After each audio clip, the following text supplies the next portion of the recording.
সর্বশেষ যে লোকটা জান্নাতে যাবে তাকে আল্লাহ তাআলা জাহান্নামের আগুনে পোড়াতে পোড়াতে ছাই বানিয়ে ফেলবে।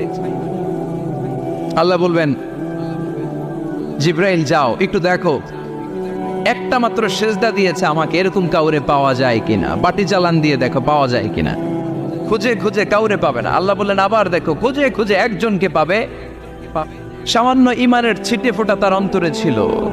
আল্লাহ বলবেন, যেহেতু ছিটে ফোঁটা আছে, অনেক মায়ের খেয়েছে, ওকে বের করে জাহান্নাম থেকে বের করে একটা নির্ধারিত দূরত্বে রেখে দাও। রেখে দেয়া হবে, কিন্তু জাহান্নামের আগুনের লেলিহান শিখাতে তার গা ঝলসে যাবে।